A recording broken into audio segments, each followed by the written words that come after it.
Bem, irmãos, quando eu tinha uns 11 anos, em 1995, faz tempo, 1995, eu pela primeira vez assisti um daqueles filmes que você não esquece mais. Foi o primeiro. E até hoje é um dos top 3 da minha lista, assim, né, de filmes. Não só por marcou a minha vida, ter marcado a minha vida realmente, mas porque, enfim, eu gosto da história, gosto de tudo aquilo que traz. Já assisti mais de 10 vezes esse filme tranquilamente. Com certeza é o filme que eu mais vi na minha vida, na questão de quantidade de vezes que eu assisti. O filme acontece, né, um acontecimento histórico dele mesmo é no finalzinho do século XIII, e na verdade comecinho do século XIV também, quando trata da independência da Escócia, até então pertencente ao reino da Inglaterra. Talvez você já tenha visto esse filme, mas olha essa cena em específico.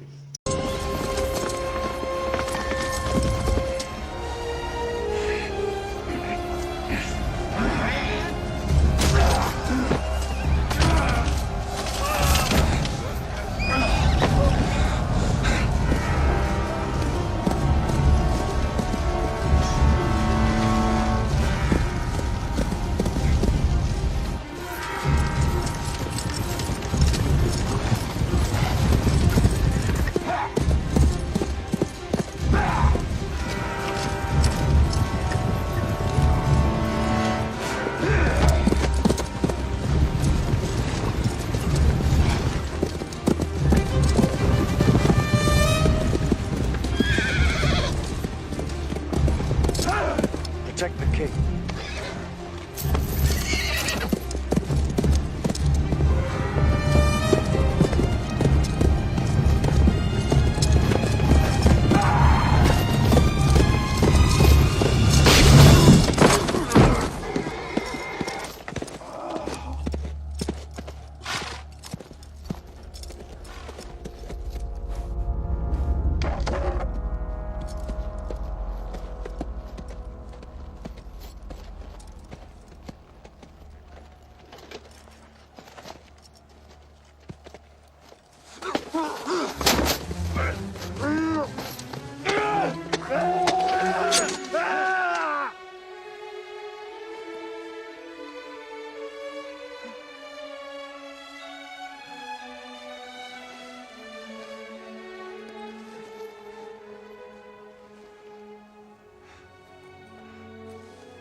Se a cena não fez muito sentido para você, você está atrasado alguns anos na história, já era para ter assistido esse filme há muito tempo, mas se você lembra bem, né, da história, William Wallace, interpretado ali pelo Mel Gibson, e o Robert de Bruce, ou Robert Bruce, como alguns dizem, lutaram na infância, né, e tiveram o mesmo ideal de lutar pela libertação da Escócia.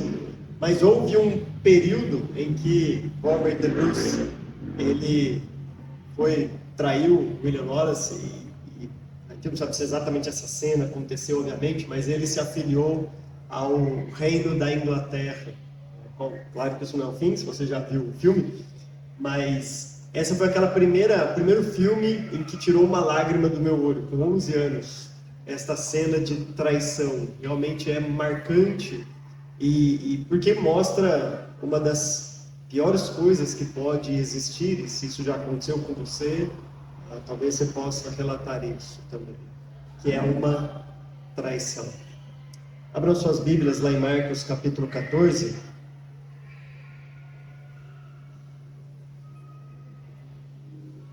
Marcos capítulo 14. Estamos encerrando a nossa exposição em Marcos. Cada vez mais estamos chegando ao ápice do Evangelho, quando teremos a morte e a ressurreição de Jesus, no capítulo 15, e depois a ressurreição no capítulo 16. Mas antes disso, alguns eventos acontecem. Nós já vimos, e aliás, eu mostrei para vocês já lá no início, na primeira mensagem de Marcos, aqueles que lembram, lá em fevereiro do ano passado, primeiro domingo de fevereiro do ano passado, mostrando que Marcos tem um intuito, um propósito de evidenciar as falhas dos discípulos, mostrando como os discípulos estavam com dificuldade de entender, e ele escreve isso justamente para mostrar que ele mesmo, como um discípulo, também estava com dificuldade de crescer e tudo mais, e por isso abandonou Paulo ali no ministério. E vocês vão ver que há uma nota muito interessante a respeito disso. E é justamente por esse motivo que antes da paixão propriamente de Cristo, entre a ceia e aqui, há estes relatos de Judas, dos discípulos, e depois mais para frente, como nós veremos daqui 2 pregações, quando Pedro nega Jesus. Marcos faz questão de registrar estes eventos. Obviamente ele não é o único evangelista que faz, mas nós veremos como ele narra isso para o propósito dele, que é diferente, por exemplo, do propósito de Lucas ou até de Mateus. O nosso texto então vai do versículo 43 até o versículo 52. Eu quero ler aqui com vocês todo esse trecho e depois iniciar a nossa explanação. O texto diz assim: enquanto ele ainda falava, apareceu Judas, um dos 12. Com ele estava uma multidão armada de espadas e varas, enviada pelos chefes dos sacerdotes, mestres da lei e líderes religiosos. O traidor havia combinado um sinal com eles: aquele a quem eu saudar com um beijo é ele. Prendam-no e levem-no em segurança. Dirigindo-se imediatamente a Jesus, Judas disse: mestre, e o beijou. Os homens agarraram Jesus e o prenderam. Então um dos que estavam por perto puxou a espada e feriu o servo do sumo sacerdote, decepando-lhe a orelha. Disse Jesus: estou eu chefiando alguma rebelião para que vocês venham me prender com espadas e varas? Todos os dias eu estive com vocês ensinando no templo, e vocês não me prenderam. Mas as escrituras precisam ser cumpridas. Então todos o abandonaram e fugiram. Um jovem, vestindo apenas um lençol de linho, estava seguindo Jesus. Quando tentaram prendê-lo, ele fugiu nu, deixando o lençol para trás. Até aqui. O texto é bem claro na sua divisão. A primeira parte a respeito de Judas, vai do versículo 43 até o versículo 46, e do versículo 47 até o 52, a segunda parte do texto, que é sobre os apóstolos. Se você lembrar, isso é exatamente a ordem que vimos algumas mensagens, quando na ceia, pregada pelo Ulisses, Jesus diz que alguém ali iria traí-lo. E logo depois, quando ele sai daquele momento de ceia e vai para o Monte das Oliveiras, ele diz para os discípulos: olha, um vai me trair lá, mas fiquem tranquilos, todos vocês vão me abandonar. É exatamente esta ordem dos acontecimentos. Primeiro vem a traição de Judas, depois vem o abandono dos discípulos. Então o texto inicia já com uma grande lição para a gente a respeito de quem é Judas, do seu caráter, daquilo que evidencia por uma simples frase a respeito de Judas. Veja, nós vamos ver aqui pelo contexto por que inclusive Marcos não dá tantos detalhes assim como Lucas vai dar. Lucas faz questão de dizer que Judas, nesta ocasião, estava endemoniado. Satanás tinha entrado nele, tomado ele. Vocês lembram disso? Mas isso é porque Lucas tem um propósito distinto ao narrar isso. Se você quiser saber o propósito, aguarde os devocionais do Natan, cenas dos próximos capítulos, Se ele não falar, agora você tem que falar, né? O porquê Judas faz isso, enquanto Marcos não. Mas Marcos não vai fazer isso, porque Marcos não está preocupado em mostrar o poder das trevas neste momento. Por exemplo, quando Jesus diz, deve ser assim, lá em Lucas, é dito, agora chegou o momento das trevas. Desculpa, não tá aqui. Vai ter aqui.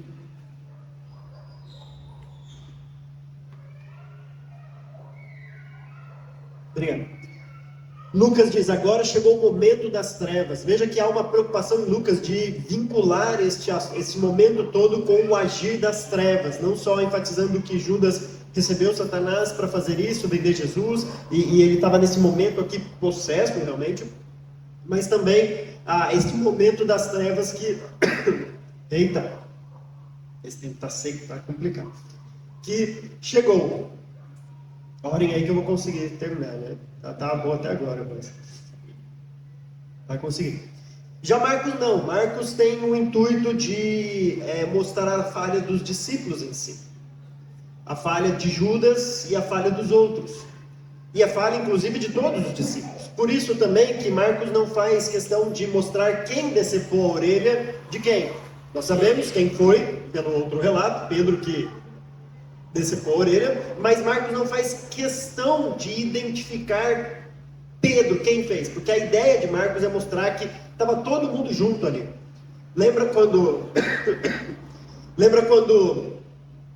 Pedro diz assim, eu nunca vou abandonar, nunca vou te negar. Aí o texto diz assim, e todos diziam a mesma coisa.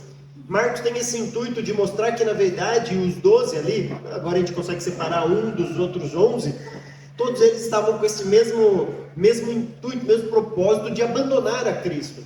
Quando a gente vai vendo no decorrer dos evangelhos, nós vamos percebendo que as falhas dos discípulos começam a aumentar e ficar mais evidente. E Judas já inicia com a primeira frase, né? Enquanto ele ainda falava, apareceu Judas, um dos 12. Veja que há uma intenção em Marcos e identificar que isso é o cumprimento daquilo que foi feito na ceia. Se vocês lembrarem, Jesus fala, um de vocês vai me trair, e aí eles falam, não sou eu. Aí Jesus fala lá no versículo 20 do mesmo capítulo, é um dos 12. Então Marcos faz questão de dizer aqui, Judas, um dos 12, esse é aquele que de fato vai trair, aquele que Jesus disse que iria trair. Mas olha que interessante, enquanto ele ainda falava, o que Jesus estava fazendo antes disso? Jesus quis ter um momento a sós com 3 dos seus discípulos para orar. Ele sabia que o momento ia ser angustiante. A mensagem passada do Vinícius, o Getsemane, aquele momento de oração, aquele momento de súplica, aquele momento de se derramar diante de Deus. E quando o texto diz, enquanto ele ainda falava, mostra claramente um total desrespeito de Judas com o que estava acontecendo.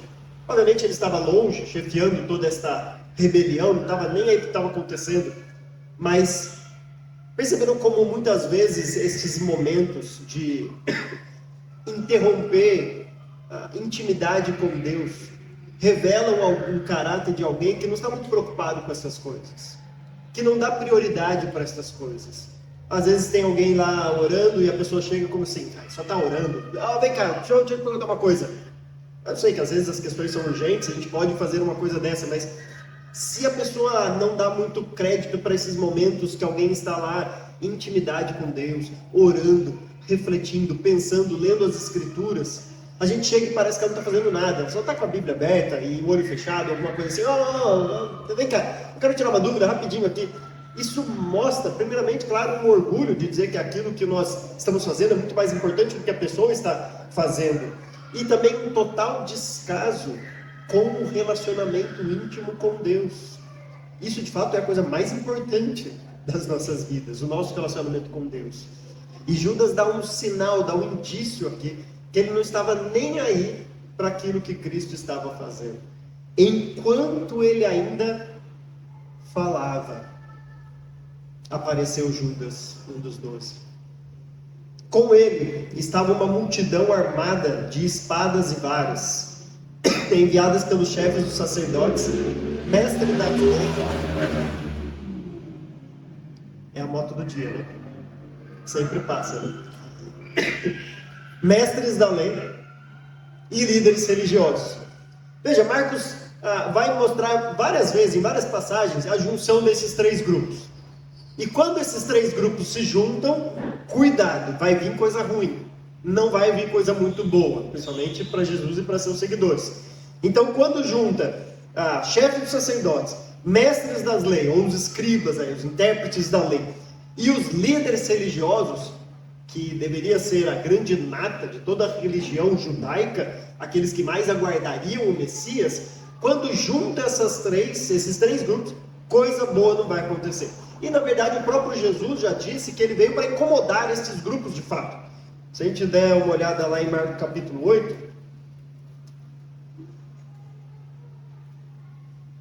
versículo 31, o texto diz assim: então ele começou a ensinar-lhes que era necessário que o Filho do Homem sofresse muitas coisas e fosse rejeitado pelos líderes religiosos, pelos chefes dos sacerdotes e pelos mestres da lei, fosse morto e 3 dias depois ressuscitasse.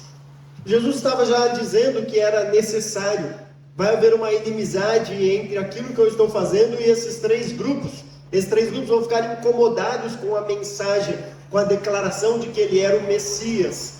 Mas isso tinha que acontecer conforme as Escrituras, conforme ele mesmo diz e conforme a palavra, como ele vai mostrar aqui. Então esses três grupos eram um problema, mas como se não bastasse, eles enviam com eles uma grande multidão. A gente não sabe a quantidade de gente, mas você imagina, Jesus estava lá com 3 dos seus apóstolos, 3 dos discípulos, os outros um pouquinho mais longe ali, né? Ele se retira com os 3 mais reservados. Então ele está ali com poucos dos discípulos, e imagina, chega uns 200 pessoas, seria já uma multidão para a gente. Chega umas 200 pessoas assim, armadas, com espadas e pedaços de pau. Qual é a sensação que você ia ter naquele momento, no meio da madrugada, além desses 3 grupos reunidos, uma multidão com espada e com pedaços de pau, porretes, literalmente. A espada usada naquela época era tipo uma cimitarra. Para aqueles que gostam, né, para Elisa saber certinho, tipo uma espada de um calormano, lembra? Mais próxima com a do calormano do que com o narniano. Só para contextualizar, para visualizar. Se você nunca leu Nárnia, lê e você vai saber mais ou menos o modelo dessa espada aqui que está sendo descrita aqui. Uma cimitarra, se você gosta de nome técnico. Então chega esse grupo, chega uma grande multidão, mas veja como o texto inicia. Com ele estava. Ou seja, além de Judas demonstrar um descaso muito grande para aquele momento íntimo, para aquilo que Jesus estava fazendo, aquela intimidade com o Pai, além disso, a companhia dele, o grupo que ele anda, demonstra também o seu caráter. E o problema não era todas essas pessoas estarem ali, embora isso tudo era necessário para o cumprimento daquilo que vai acontecer depois, mas o texto faz questão de iniciar que com ele, com Judas, vinha todo esse grupo. Não é que vinha todo esse grupo e Judas estava no meio. É que Judas estava praticamente liderando todo este grupo. É ele que toma a frente, inclusive ele que vai identificar o Messias, o Mestre Jesus, por meio de um beijo. Então é ele que está chefiando tudo isso. Você imagina só, você tem um que era um apóstolo, que agora toma a frente de uma grande multidão armada e toma a frente dos líderes religiosos, a ponto de fazer aquilo que Jesus não conseguiu fazer: guiar os líderes religiosos de Judá, de Israel, para uma grande missão. Eles rejeitaram o Messias, seguiram o Messias para seguir um dos 12, exatamente aquele que estava traindo o Messias. Judas toma a frente de todos eles. Ele vem com este pessoal. E este é o segundo motivo desse descaso, do caráter de Judas mostrado aqui. A companhia, a multidão com quem ele anda. Cuidado com isso também. A gente sabe que as más companhias ou as más conversações corrompem os bons costumes. Obviamente, nós somos chamados aqui neste mundo para viver de maneira difícil, às vezes, de saber diferenciar e lidar, porque não fomos chamados para salvos e tirados do mundo. Jesus fala isso em João 17.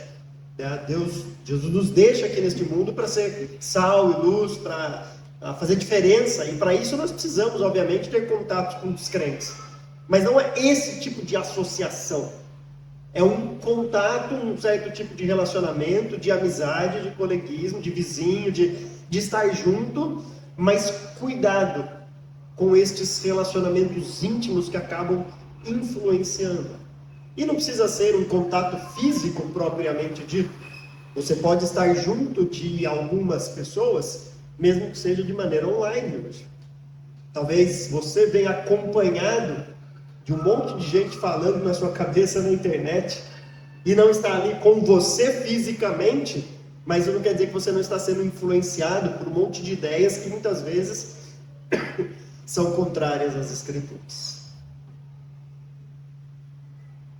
O texto continua então dizendo no versículo 44: o traidor havia combinado um sinal com eles.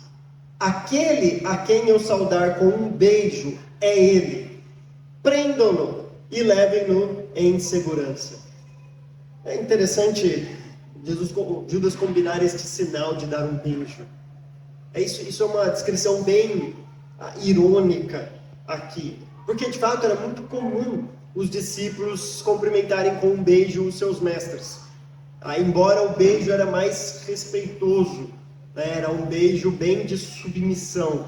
Geralmente pegava-se a mão ou algo assim, era um beijo de submissão, mostrando de fato um respeito aqui.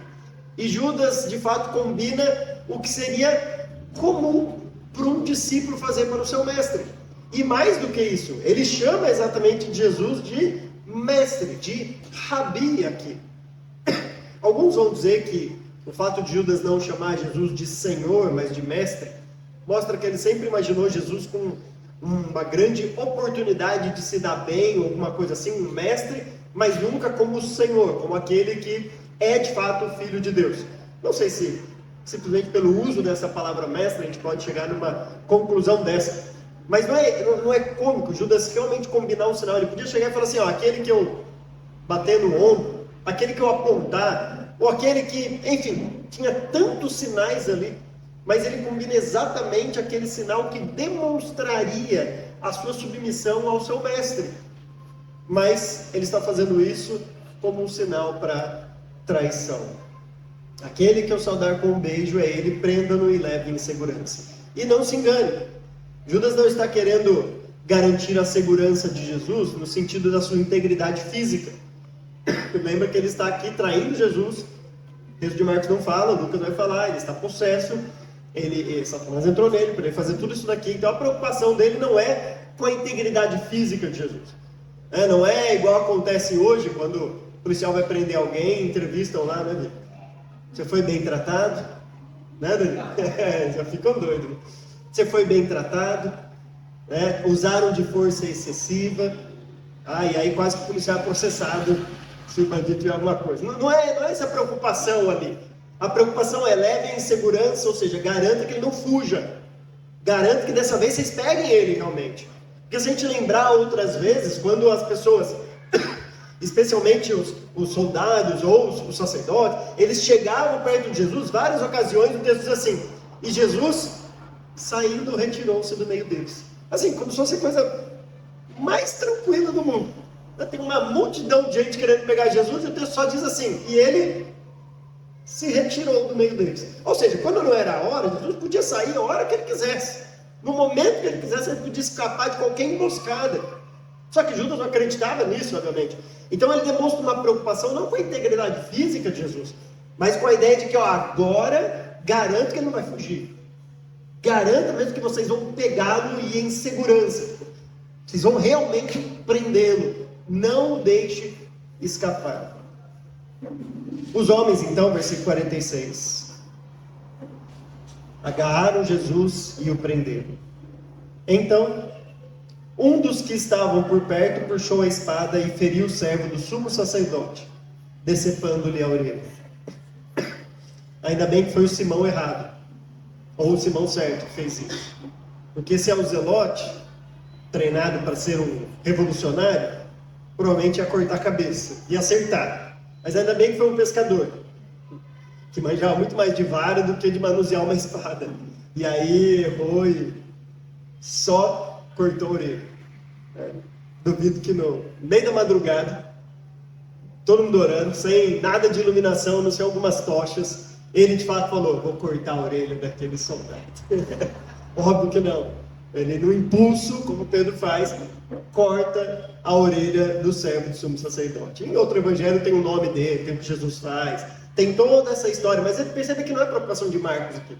Marcos não tem essa ideia de, deixa eu tranquilizar vocês, né? O Malco, que é o nome do cara, ele teve a orelha curada por Jesus. Não, o foco de Marcos é simplesmente mostrar pra gente que os discípulos estão num ciclo, ou assim, cada vez mais faltosos, né? Eles, quando você esperava um crescimento durante todos esses 3 anos, o que na verdade encontramos são discípulos falhos, discípulos que traem, discípulos que abandonam, discípulos que ainda duvidam, discípulos que daqui a pouco vão negar. E Marcos está mostrando a falha realmente desses discípulos. É por isso que não há o nome de Pedro aqui, justamente para dizer, foi um deles. Claro que a gente tem os outros evangelhos, mas é como se Marcos estivesse dizendo, fique na sua cabeça quem foi, um deles foi. E quando a gente para realmente para pensar em tudo que Marcos está descrevendo dos discípulos, se a gente não tivesse os outros evangelhos, a gente pensaria, pode ter sido qualquer um deles. A ideia não é a gente pensar, não, tem que ser aquele. Porque a grande diferença que se faz aqui no final é Judas, que o traiu, e todos os outros que o abandonaram. Não é uma diferença do tipo, Judas traiu. Esse daqui vai fazer uma coisa, esse menos, esse um pouquinho mais. A ideia é colocá-los num grupo dizendo que todos eles abandonam a Cristo. Todos eles fogem no momento mais crucial. O único desses que abandonam, que recebe uma palavra mais específica, é justamente aquele que quis bancar como aquele fortão. Pedro que fala, eu nunca vou te abandonar. E para ele Jesus diz, ok, além disso então de abandonar, você vai me negar 3 vezes. Mas veja então essa preocupação de enquadrar todos os discípulos num grupo só, o grupo que vai abandonar. Então há essa atitude impensada deste discípulo cortando a orelha, tentando fazer justiça com as próprias mãos, mostrando que na verdade não havia entendido nada nem de quem estava lá na frente dele, o próprio Cristo, que obviamente não precisava de alguém puxando uma espada para o defender nesses momentos, e também muito menos prestando atenção nas tantas vezes que Jesus já havia dito que ele ia ser morto pela mão dos judeus. Agora é interessante, né? Pedro, há alguns minutos, não estava conseguindo ficar acordado quando precisava orar, mas para puxar a espada, aí é com ele. Você veja como às vezes a gente demonstra prioridades erradas. Sabe, a gente sabe que tem muitas coisas que a gente precisa fazer nesta vida, mas quantas e quantas vezes nós mudamos as prioridades? Não sei se já aconteceu isso com você, mas muitas vezes a gente está em algum determinado lugar e está todo mundo conversando, está bem, você está acordado, mas se pega a Bíblia para ler, parece que o olho começa a pesar, e parece que a gente não consegue ficar acordado, e aí começa a orar, então aí pronto. Mas se logo depois de você terminar de orar e for fazer outra coisa, parece que você desperta e fala assim, poxa, o que está acontecendo? É exatamente isso que está acontecendo com Pedro aqui. No momento de oração ele está lá, difícil de ficar acordado, Jesus vai lá, o recrimina e fala que ele deve ficar acordado, e os outros ali, poxa, vocês não conseguiram vigiar nem por um momento, o espírito está pronto, mas a carne é fraca, todo aquele momento, mas quando chegam os guardas, ele é o primeiro a saltar, totalmente desperto, tira a espada e corta a orelha. Ou seja, no momento em que era para ele estar desperto, orando, ele está dormindo. No momento que era para ele ficar mais tranquilo, deixando as coisas acontecerem, porque Jesus está no controle, ele toma a frente da situação.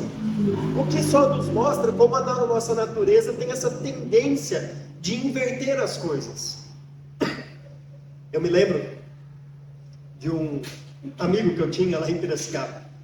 Ele acordava no domingo, como, né, domingo a gente, sábado acaba fazendo algumas coisas mais tarde, ele acordava tarde, né, no domingo e tudo mais. E aí ele não ia na escola dominical, e eu falei com ele um dia, eu falei, poxa, você não está indo na escola dominical e tal? Ele falou, nossa, eu fico estudando até tarde no sábado, a semana é corrida e tudo mais e tal, e é complicado, é o único tempo que eu tenho para estudar, às vezes eu acordo domingo também, tenho que estudar mais um pouquinho, cara, é o único tempo que eu tenho e tudo mais. Eu falei, poxa, né, complicado mesmo, são escolhas que a gente tem que fazer e tal, não quero julgar. Aí um dia eu fui comer na casa dele, os pais dele me chamaram para almoçar na casa dele, domingo, saí da igreja, a gente foi para lá, eu, minha mãe, todos, minha família, né, a gente foi para lá comer. Aí para ele foi um churrasco, bom mesmo, churrasco lá gostoso e tal, claro, nos comparam do Beto, do Estevam, uns comparam, mas é bom, gostoso, ao churrasco, bom mesmo. Aí terminou o churrasco. Lógico, domingo, depois do churrasco, o que você faz? Você tira um cochilo. Se você é um ser humano, você tira um cochilinho. Mas ele não, ele hibernou a tarde toda. Dormiu a tarde toda. Aí ficou pensando, ok, dorme num momento que não tem nada para fazer e estuda no momento em que tem a escola dominical para frequentar. Percebe assim a inversão das coisas? Eu não poderia estudar num momento que não tem nada, sabe? Eu fico pensando, poxa, aqui ele tem que estudar, claro, eu sei disso, mas veja como a gente às vezes, se tem que largar alguma coisa para fazer, geralmente é algum tipo dessa responsabilidade. Geralmente quando o dia está muito corrido, a gente fala assim, Deus, hoje não vai dar para orar muito tempo, vou ter que ler a Bíblia rapidinho, porque está muito cheio meu dia. A gente nunca corta outras coisas. A gente geralmente tira aqueles momentos de intimidade com Deus. Como na nossa natureza tem essa tendência de inverter os valores. Deveriam ser valores inegociáveis para a gente. Mas muitas vezes estamos dormindo, quando deveríamos estar acordados. Versículo 48, então, Jesus responde: estou eu chefiando alguma rebelião para que vocês venham me prender com espadas e varas? Todos os dias eu estive com vocês, ensinando no templo, e vocês não me prenderam. Mas as escrituras precisam ser cumpridas. Então todos o abandonaram e fugiram. Obviamente Jesus podia ter saído ali da ceia e o pessoal já prendido ele e tudo mais, e levado para lá. Já podia ter acontecido essas coisas de maneira mais rápida. Mas Jesus está mostrando aqui para eles que aconteceu daquele jeito, não porque alguma coisa do acaso foi, mas porque a profecia dizia isso, a Bíblia falava sobre isso. A Bíblia dizia que tinha que ser exatamente naquele momento. A Bíblia conta sobre a realidade de um traidor. Se a gente olhar lá no Salmo 41, é um dos textos que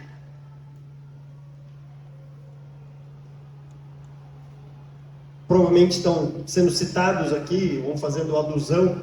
O Salmo 41, um salmo davídico, salmo real, vai dizer, versículo 9: até o meu melhor amigo, em quem eu confiava e que partilhava do meu pão, voltou-se contra mim. Veja, o que acabou de acontecer na ceia. Lembra que eu já falei isso aqui para vocês? Os salmos reais, por serem sobre o rei, eles são também messiânicos. Eles são usados no Novo Testamento para o grande rei. Salmo 2, Salmo 22, Salmo 110. E esse salmo é um desses, é um salmo real que conta de uma traição que Davi teve, de alguém que era muito amigo dele, alguém que partilhava do seu pão e o traiu.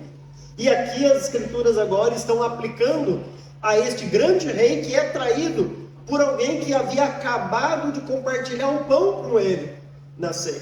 Jesus está dizendo assim, as coisas aconteceram desse jeito, não foi por um acaso. As coisas aconteceram desse jeito porque a palavra disse que deveria acontecer desse jeito. E isso é uma grande lição para a gente. Porque no fim das contas, eu vou falar isso, mas calma, eu vou explicar. Não se assustem. No fim das contas, Todo mundo faz a vontade de Deus.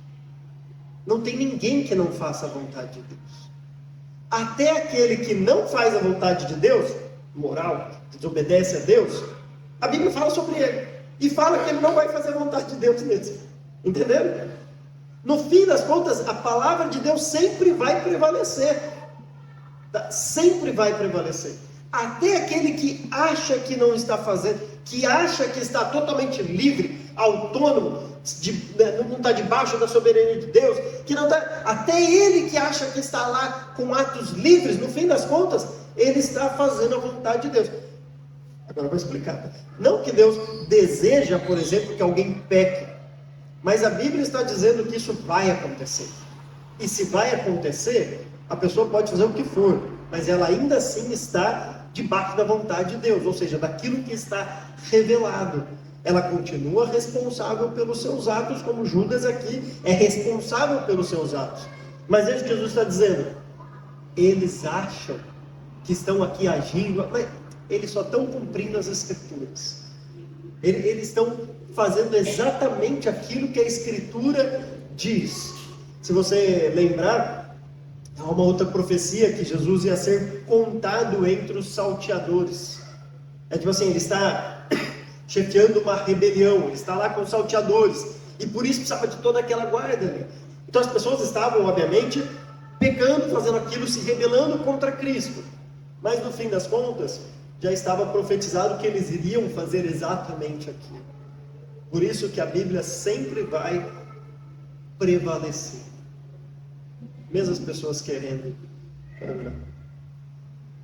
Versículo 50.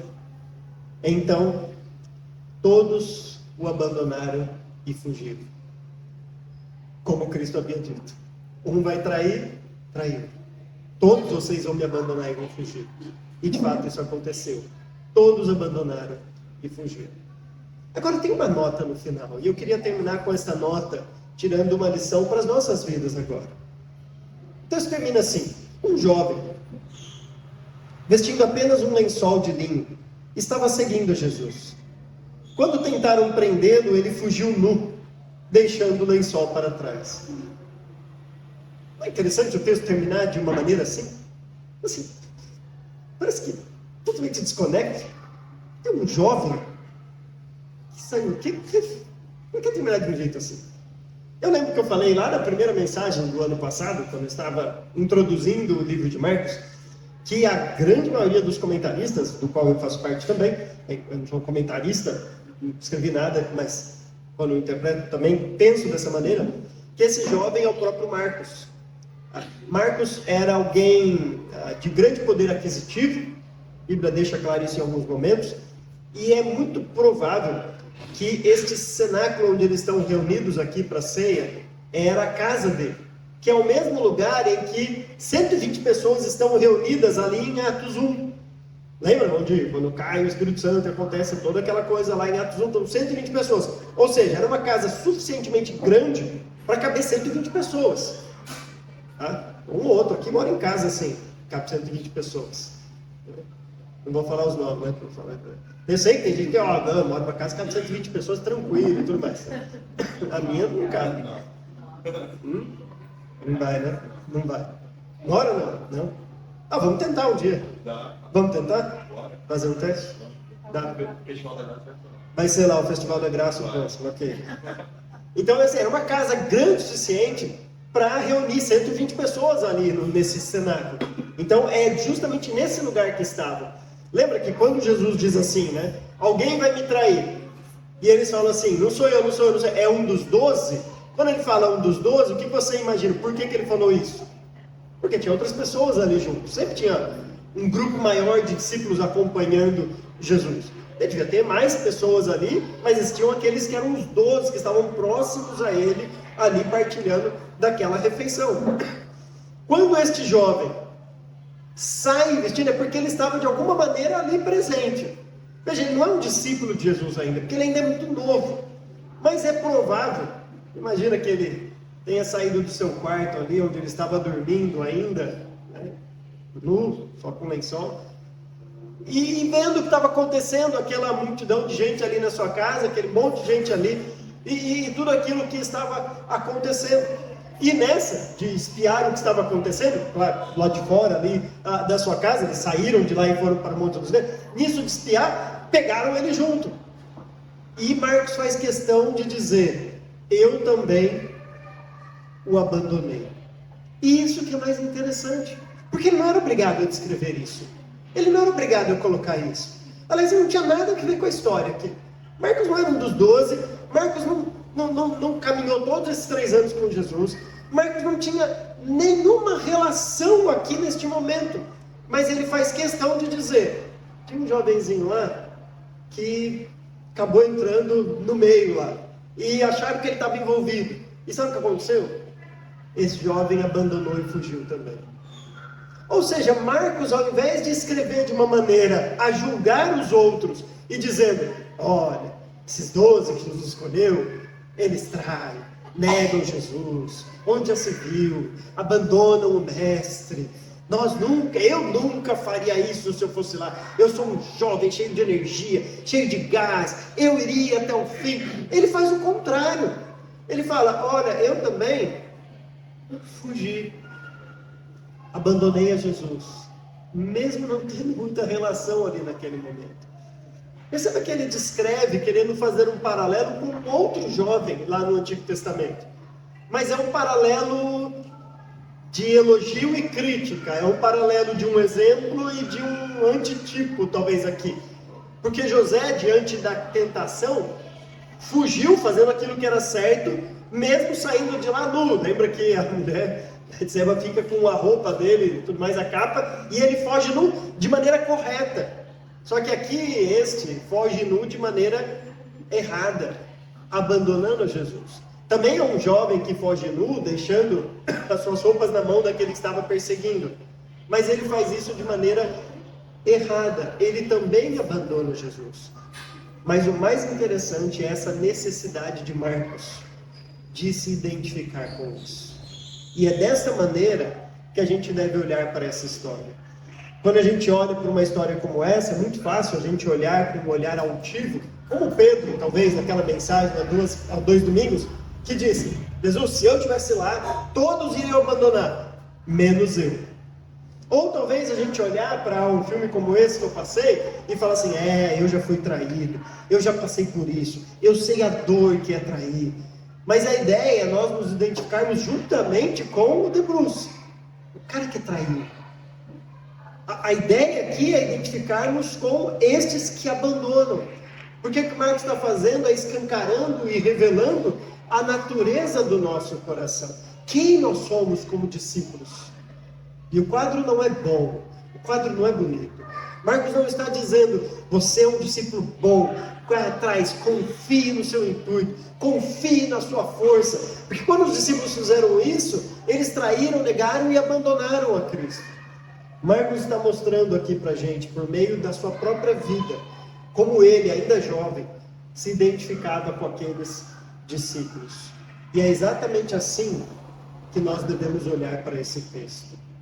Agora, isso não é o final da história. Nós sabemos que vem pela frente. Porque é justamente por causa destes corações que abandonam, que alguém não abandonou. E alguém ficou lá e foi até o fim. Veja, o único que permaneceu diante dos soldados, de todo aquele grupo religioso, não foi um dos discípulos, não foi um dos apóstolos ali, ou alguém que estava ali mais corajoso. Todos abandonaram. O único que ficou foi a pessoa de Cristo Jesus. O De Bruce, do filme que eu passei para vocês, depois ele se arrepende dessa traição dele. O William Wallace morre em 1305, e em 1306 o De Bruce se torna o primeiro rei da Escócia, do reino livre agora da Escócia. Irmãos, graças a Deus, porque há perdão para aqueles que abandonam. Há perdão para corações falhos como os nossos.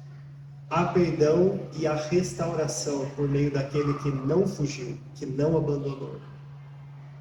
E que bom por isso, porque um dia também reinaremos com ele para todo sempre. Que Deus nos abençoe.